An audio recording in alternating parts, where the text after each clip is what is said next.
The ransomware hack of an energy pipeline in the southeastern part of the U.S. is causing a major wave at the gas pump in certain areas and raising questions about national security. The Colonial Pipeline, as its name, runs from Texas to New Jersey. It supplies more than 40% of the East Coast fuel. State of emergency right now declared across the southeast, specifically there in North Carolina, because of a run right now on gasoline. A cyber criminal gang called the Dark Side, they claimed responsibility for the hack. The Dark Side released a statement saying they're not political and had no intention of causing a disruption. They only wanted to, quote, make money. Right. All right. The panelists are here. They're going to join us. Today we have Matt Locke, host of the Matt Locke Show. We have Kelly Hyman, Democratic strategist. We have Doug Flynn, certified financial planner. Good to have all of you here.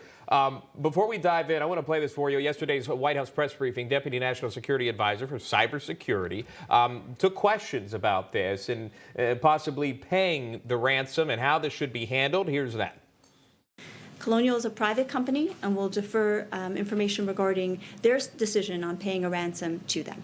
Would the administration offer any advice on whether or not to pay a ransom? So typically that is a private sector decision, and the administration has not offered further advice at this time. Given the rise in ransomware, that is one area we're definitely looking at now to say what should be the government's approach to ransomware actors and to ransoms overall. Liz? She closes with a general sense, Kelly, but at the specifics of it at the beginning, she says Colonial is a private sector, not really answering the question as to how the federal government should get involved. But should they get involved? Should the government, the federal government, get involved in these situations here as it affects so many Americans? Kelly Hyman, your thoughts?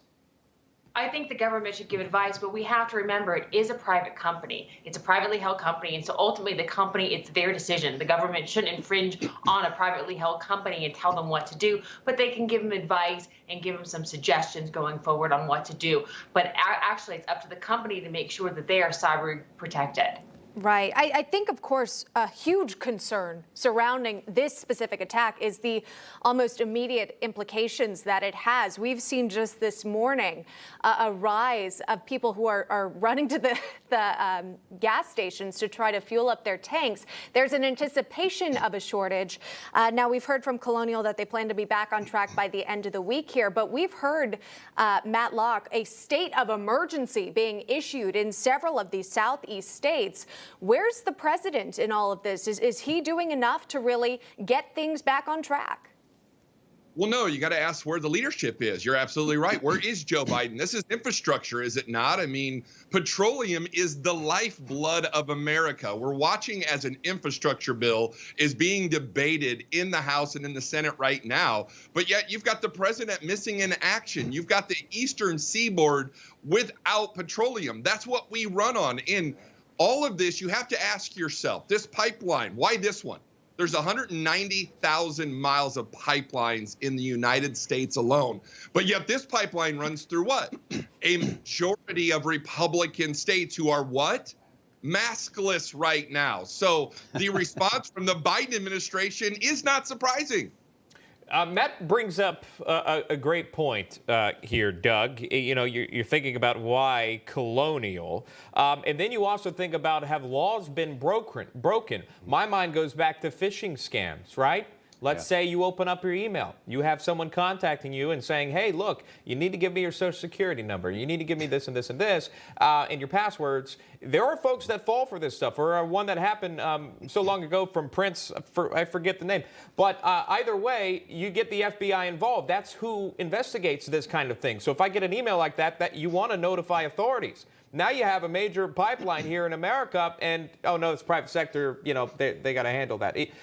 Just a little bit of confusion of how these situations are being handled. Again, are they being investigated by the FBI? If so, if that is happening, then maybe that's the message that comes out and saying, hey, oh, this is private sector. No, federal authorities are investigating Dark Side, and here's what we're going to do.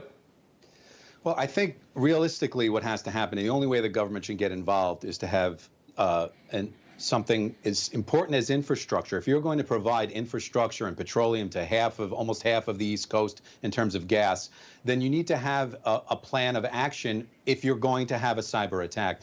I know in many industries, it's required by the government that you have. How will you get back online within 1 to 2 hours or 1 to 2 days? Not a week and doing these alternate methods. It makes me feel like they've been asleep at the wheel. And instead of spending all this money paying terrorists, which is basically what this is, and we should negotiate with them, we should be spending a little bit of money every year. And maybe part of that infrastructure bill should have been geared towards getting these companies providing infrastructure a way to build systems that if you want to hack me, I'll just shut you down and I'll move to the second level of what I need to do to continue on, and then they'll kind of go away. But I don't see any of that, and I think that's the only part that the government should get involved with, is making them be required to have a plan, because these things are going to keep happening, and they're going to happen more if you pay them. We know that. The word's going to get out that this company will pay you. Yeah, we're going to keep an eye on it. Of course, this is ahead of Memorial Day weekend, a very high travel weekend for Americans across the country. And we had already seen a trend in rising gas prices as well. So not a great timing for this to happen. Matt Locke, Kelly Hyman, Doug Flynn, stick around. We've got more to cover coming up.